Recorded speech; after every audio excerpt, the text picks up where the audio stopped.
Hi there, welcome to Activating Magic. I'm your host, Darla Ledoux. I'm here with Laura Armstrong. Laura, welcome. Thanks so much for having me. I'm excited about today. I am so excited. There is like nothing better than a wealth breakthrough, right? Yeah. Like really taking your prosperity to the next level, shifting, how you relate to money, and you're an expert at this. This podcast is for people who want to turn their magic into money, right? Who want to make a Yeah. career from their magic, who want to feel good about who they are as a spiritual and intuitive being. And Yeah. so I'm just really excited to dive in. So let's Yeah. start. Share a little bit about your journey. Like, how did you come to be a coach? You've got a fascinating background. Yeah, for sure. So I am a three-time world champion martial artist, and I coach the Canadian team. I live in Toronto for decades, created many champions. So I know that formula for success at a high level for high achievers. And to do that, I became a holistic practitioner, which is really key because it actually affected the rest of my life in a big way. And I wanted, as if you talk to any professional athlete, they're always looking for the edge, right? Yes. And so I knew other people hadn't gone this route. And so I started doing, I think it was Reiki at the time, and some mindset stuff. I was doing a couple of things. And so I put this into my training practice. And actually, it helped me to win my titles and get to a high level very quickly because I had that up here, that mindset stuff, but not just that. As you know, everything that's holistic covers all the layers of who you are, your mind, body, spirit, all of that stuff. And because it gave me such dynamic results, I loved healing myself. I loved healing others. And so I still to this day am a very active holistic practitioner. I'm certified in probably 12 different modalities. And it's a big part of what I do. But what I love about it is not only is mainstream starting to tap into woo-woo a bit more, but I only do things that, though they may not be mainstream, they only get practical results. And so Mm. I want to talk to our people, like the people on here, because I feel a lot of the time that can get lost. Yes. Oh my gosh, I love that. Well, Yeah. first, you said, and so I became a holistic practitioner, and you said it as if it was obvious. How did you know that that was going to help your martial arts game? I didn't, but I was really willing to try anything. And I knew that it just kind of came about really oddly because I was always looking for, because I had so many injuries, right? Like over the years. And so I was always Okay. looking for a way to heal myself. And so I was walking in this, you know how churches have these programs and stuff in a bulletin board? It was like Yeah. a community center like that. And I was walking through and there was this Reiki flyer. And I was like instantly drawn to it, right? And I was like, oh, what's that? Right. And so I went and got a session and I'm like, do you teach? She's like, yeah. And so, anyways, it was just this whole journey that began from this random moment of seeing this flyer, which I don't think is random. But Wow. yeah, it was pretty crazy. So after that, like it just became a part of who I was. I could help my colleagues, I could help my peers who were also competing stay healthy. There were lots of things that we could do to keep not just our bodies, but our minds in top shape for a competition. And all of this stuff we talk about today translates to business. Because Mm. I find when we talk about holistic practitioners, because I've been doing it almost 40 years. I mean, I worked in corporate for decades. That was I don't know if you swear on this show, but it was a shit Yes. show. And so you don't realize you're in that toxic environment till you're out of it, right?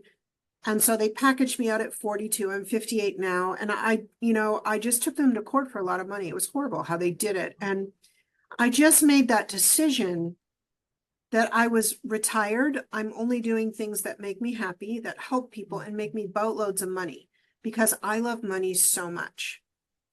And I take a lot of flack for that. But what Yes, people say don't more. realize, especially in our holistic realm, or people who are wellness, people who work on people and are healers, is if you don't make a lot of money, you can't make enough impact, Yeah. right?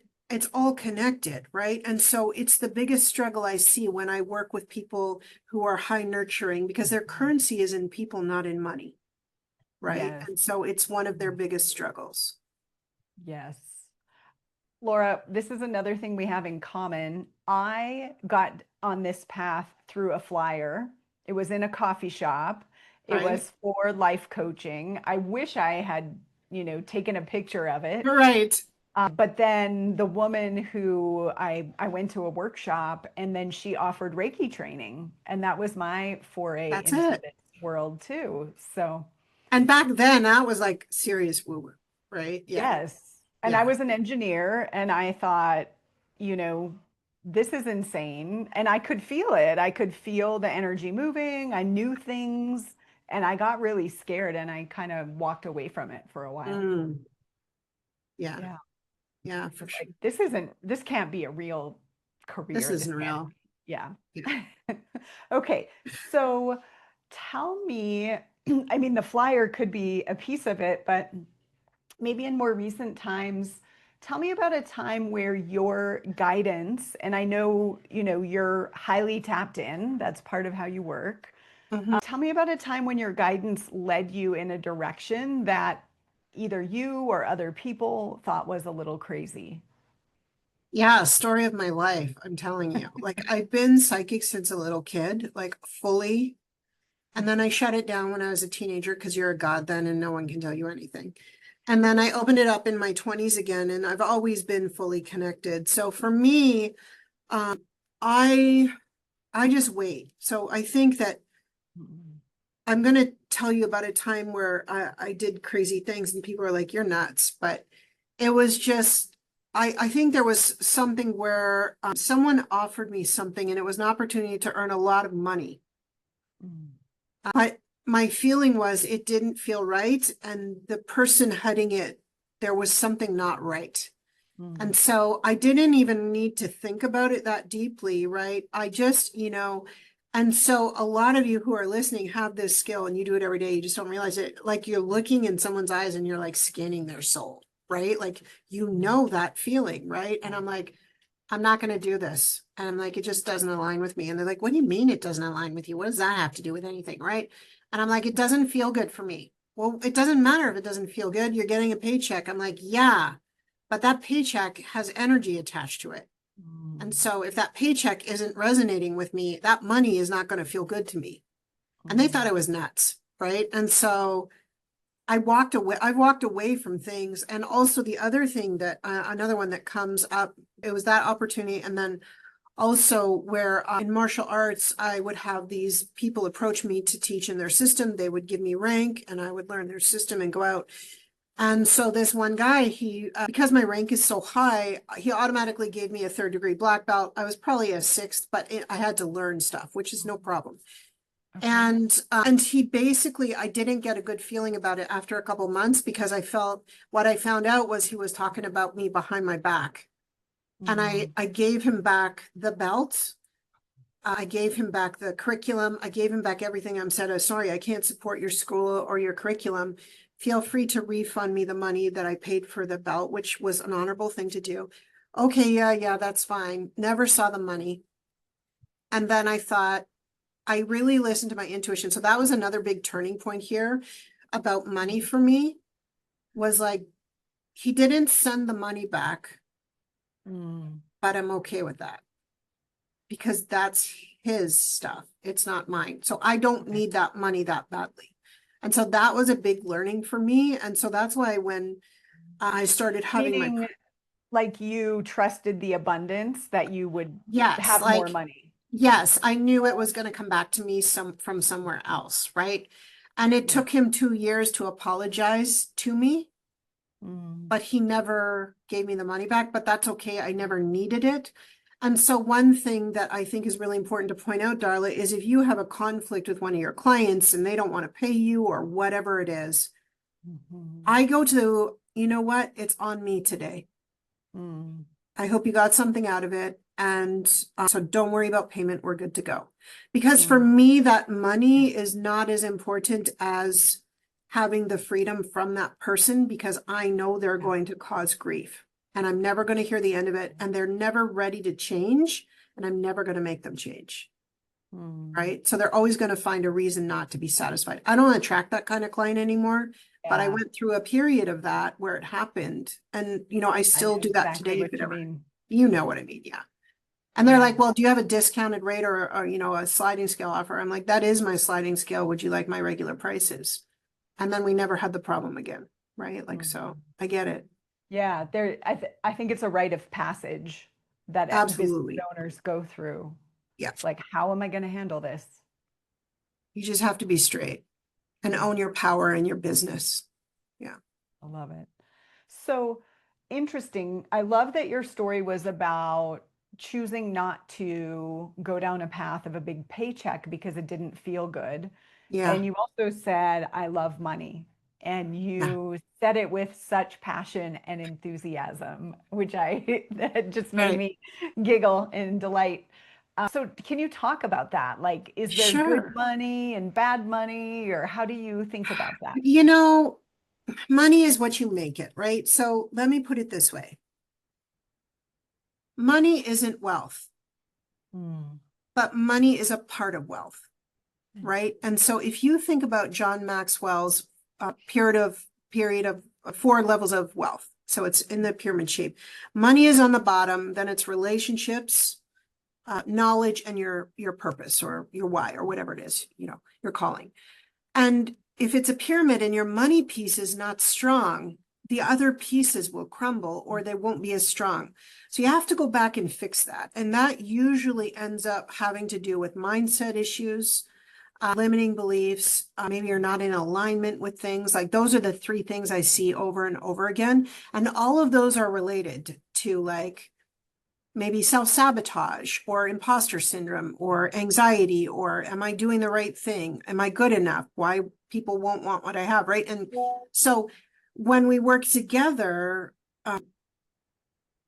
we do the inside work, but all I ever talk about is the outside results that people get when they work with me, because that's all they care about. Yeah, They'll come and do the work, and they don't need to know that.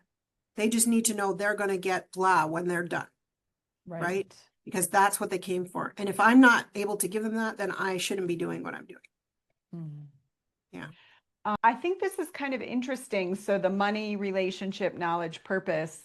Mm-hmm. And one of the things you said is that a lot of the people in the healing or coaching space are maybe relationship first. Or can you Yeah. talk about like, do we get that backward or how do you think about I that? don't think it's backward. I think that Okay. what I see again and again, because I do work with a lot of people like that, is their ability to receive is so much lower than it is to give.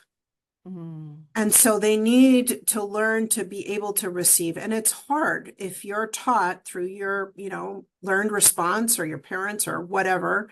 I mean, there's all sorts of there's past lives, there's all sorts of stuff that comes from.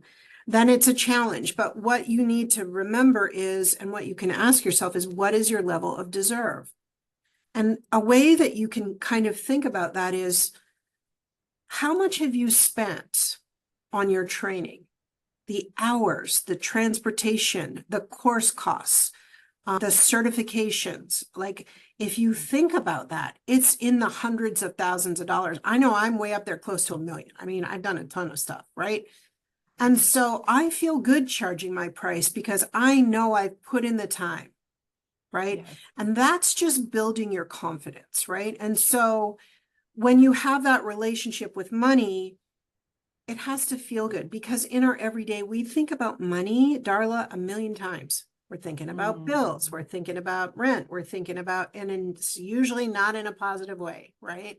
mhm. And so when I work with people, we do something called getting them into their vision. I'm sure you all know something about this, where if they had unlimited money, what would they spend it on themselves? All their debts paid, et cetera, et cetera. And I have people, especially wellness practitioners, have a hard time. Well, I Yeah. go help more people. I'm like, no, this is about you. What would you receive for yourself? And they really have a challenge for that. And so once you start to practice this, and I get them into that vision, and the key thing here, people, is say to yourself, if you could have unlimited money, what would it be? And it's that word that actually gives them permission to step into their vision. I've seen it a million times. And all of a sudden their voice changes and their energy changes, and they're like, and I would do this. And then it's like you can't stop them. And so you just let them go. Right. And so I'm like, how did that make you feel? Oh my God, it feels so great. I'm like, that's where we keep you. That's where you need to be all the time. Yeah. So good. I have definitely seen that so often in business coaching, asking, what is your desire? Well, I'd like to make enough money to retire my husband. I'd like to, take my kids to Europe. And it is almost always about other Someone people. else. Yeah. And it's so hard It's so hard. for women, especially, Yes. to think of like, I just would do this for myself. Yeah. I would just buy this 100%. for myself just because I want it. Not because it's an investment in something, but just because I want it. It's challenging. Yeah. You talked about, it could be childhood, it could be past lives. That Mhm. feels like a good segue into talking a little bit about how your magic works. So when you're working with a client and they're at Mhm. a money ceiling, how does your divine connection help you to know how to help them? So the way I work is I don't usually give answers. I know what the answer is, but I lead them to it, right? And I'm like, all right, so so the vision is a big part of that. So we vision, where do they want their business at the next level? And I'm like, all right, so what are the gaps here? So like what are the missing pieces, and what are the missed opportunities to scale? Mm, And it could be something as simple as them not having enough processes, systems, and staff to scale to the next level. Because what mhm. we need to realize, especially with practitioners, is you will never be able to scale on your own. Yeah. It's one of the biggest challenges I see. They try to do everything themselves. It doesn't work. You need to let go, right? And let other people be the expert at what they do so you can be in your genius. So I would say to them, like, you need a support system, right, to scale and to grow your business. Otherwise, you're just going to keep floating where you are, and you're going to get tired. Yeah. I was on a mastermind session yesterday participating with this group I'm in, and the question came up around delegating and Mm, um, like looking at why people were tolerating like having a team. I think this is really common. You probably have seen this a lot where maybe I don't fully trust the person to right. actually let go. But is it the person or is it me? Yeah, Right? right. What do you see around that when it comes to money ceilings and like Yeah. trust? Yeah. So for instance, so my question would be, why don't you trust them? Is there Mhm. something wrong with them? And if the answer is no, then it's clearly something going on with you. There's some sort of blockage or limiting belief. Yeah. And so then we dig a little bit. So is it because you don't feel you're giving away money because you need help? So all the money is not coming to you, or do you feel like they're not Mm. going to do as good a job as you? Or do you feel like you just can't let go because you need to control everything? And then that leads back to a bigger Yeah. issue, right?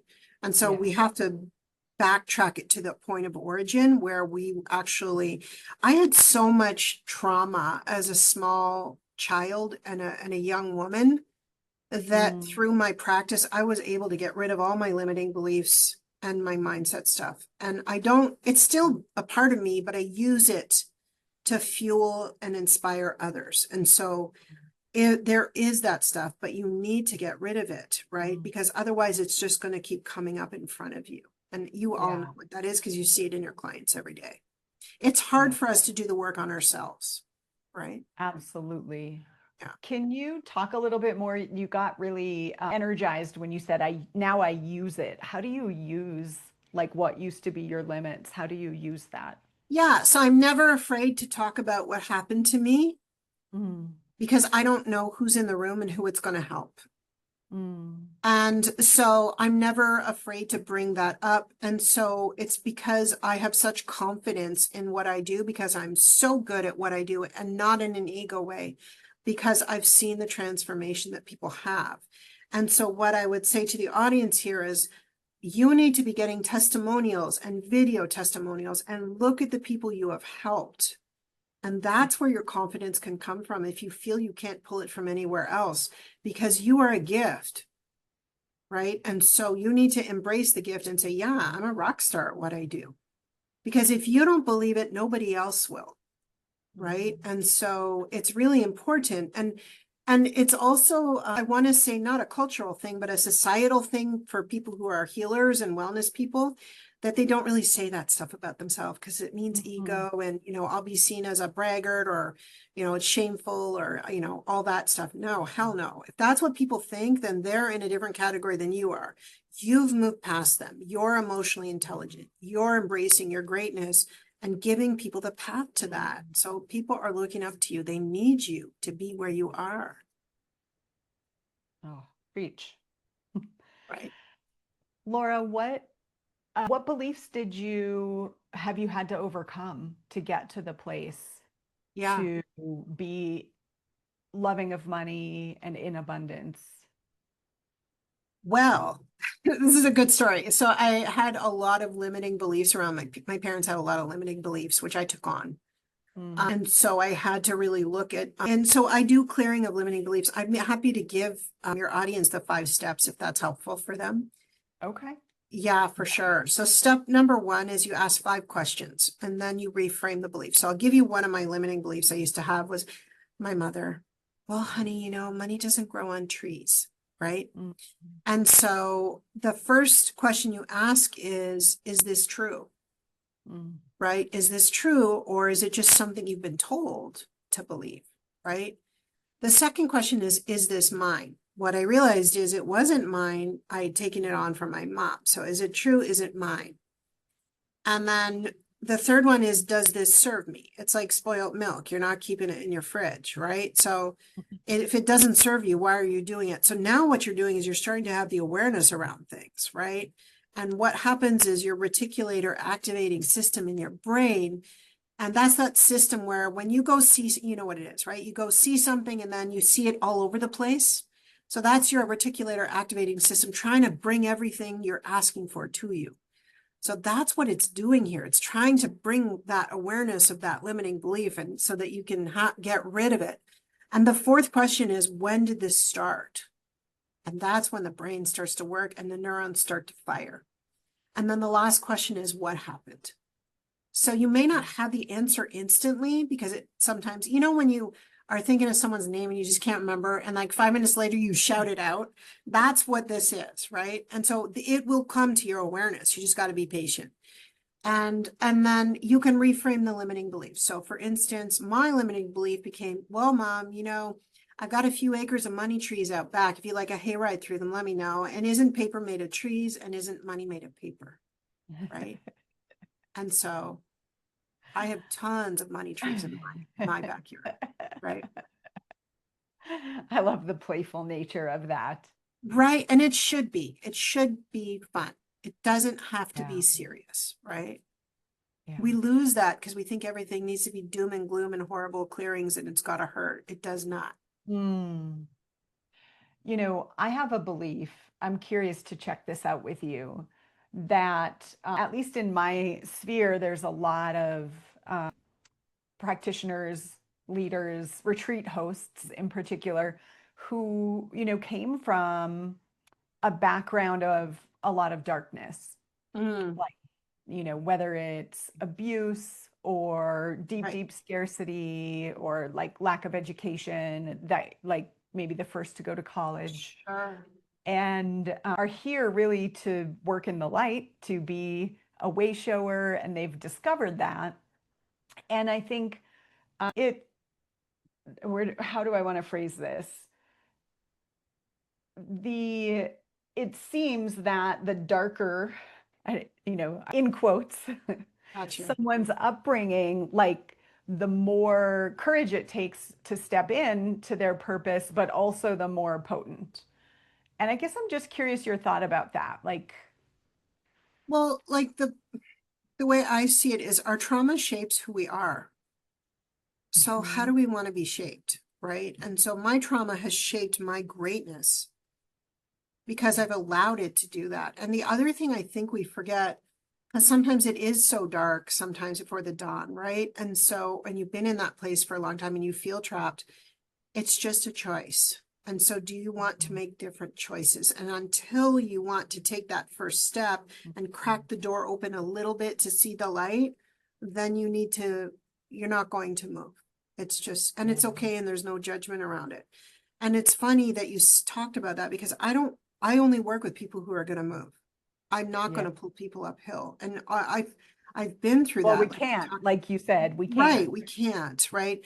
People only want three things: more money, more time, better health, whether that's relationships, time with family, whatever it is. Mm, And if you as a practitioner offer any of those things and position it properly in your business and know that you deserve to receive for that, you will change the world, right? You will. You can't not. I don't even think that's like proper English, but it's just that's your path. And so you're on the path to greatness, right? And so yeah, so the darker the path, the opportunity for light is much greater because you understand much clearer the difference between the two.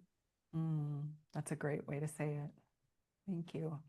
Yeah. So I often think about this podcast hitting the ears of someone who is maybe just starting out on their path of thinking, could I make money from my magic? And Mhm. you alluded to it Oh, in your yeah.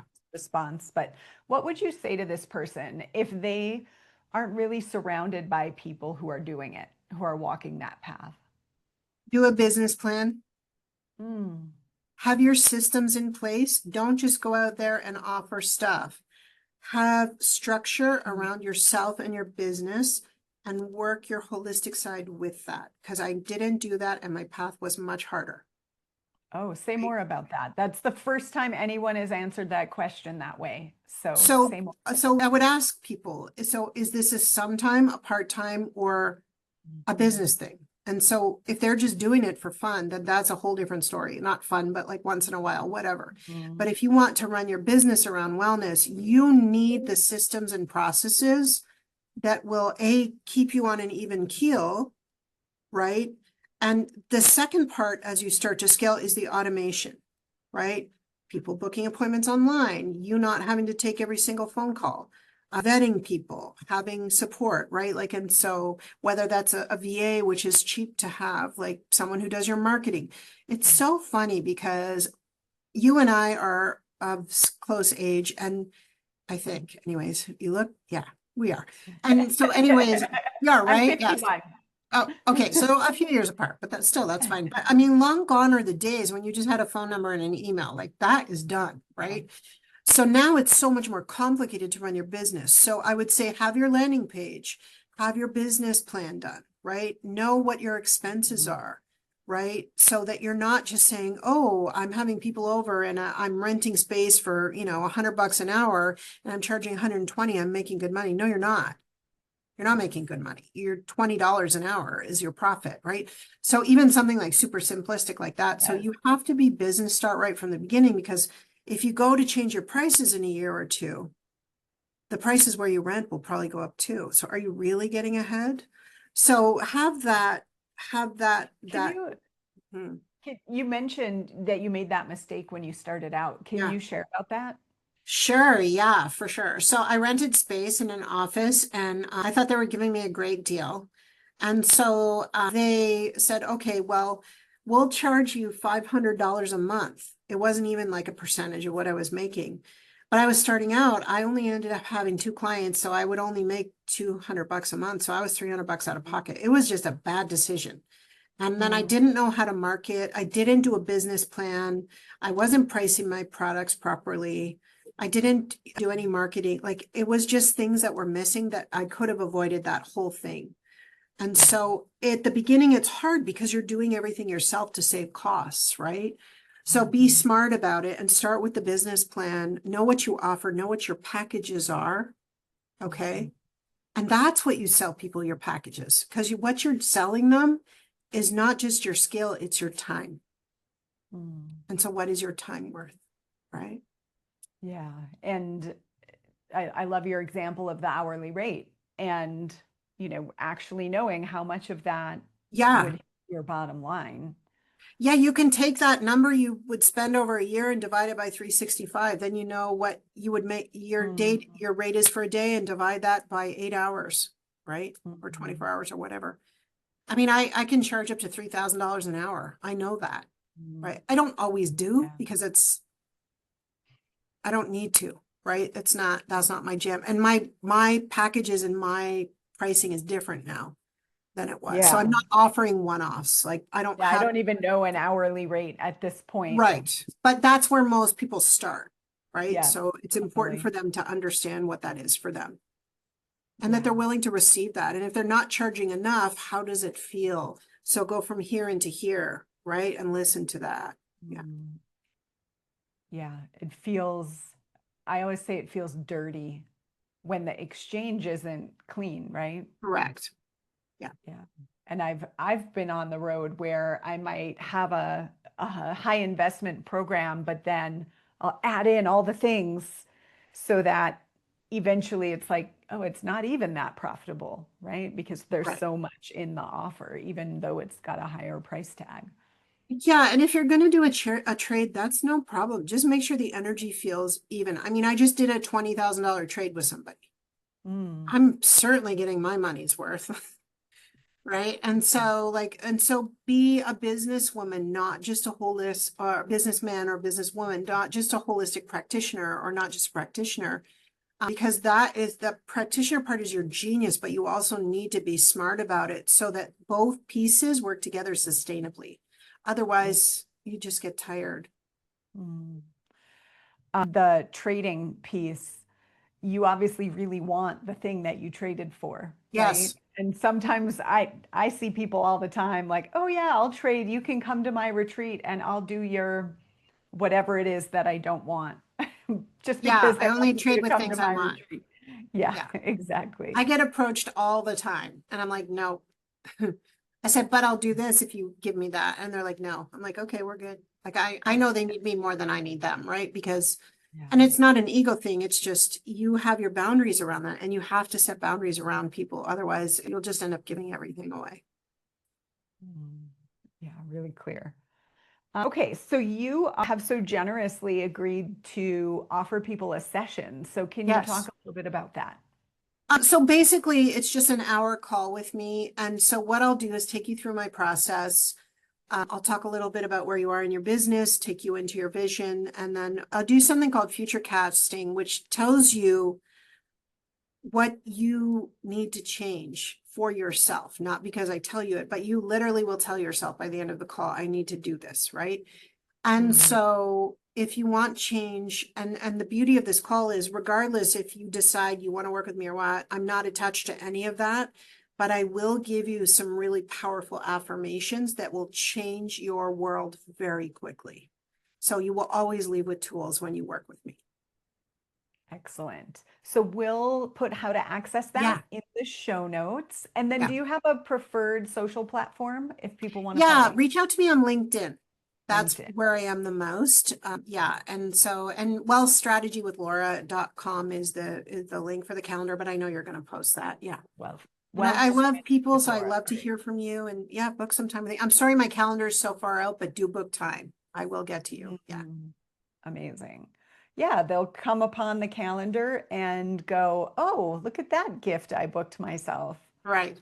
Laura, what would you like to leave people with? Yeah, two things. So the first is know that you are enough and don't let anybody else tell you any differently because what you have is something that people need.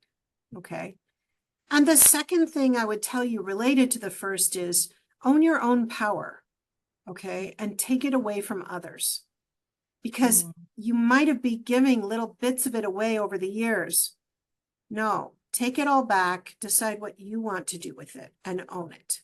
And that's when you will become a magnet, not just for money, but for business and creating massive impact and change in the world. Mm. Thank you. Laura, this has been so fun. Thank you so much for saying My yes to pleasure. my invitation, and I look forward to sharing you with this audience here.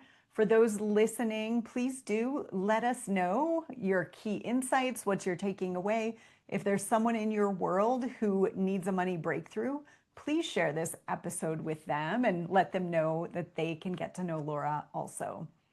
This is Darla Ledoux for Activating Magic, and we'll see you in the next episode. Bye, everyone. Thanks, Laura. Oh my gosh.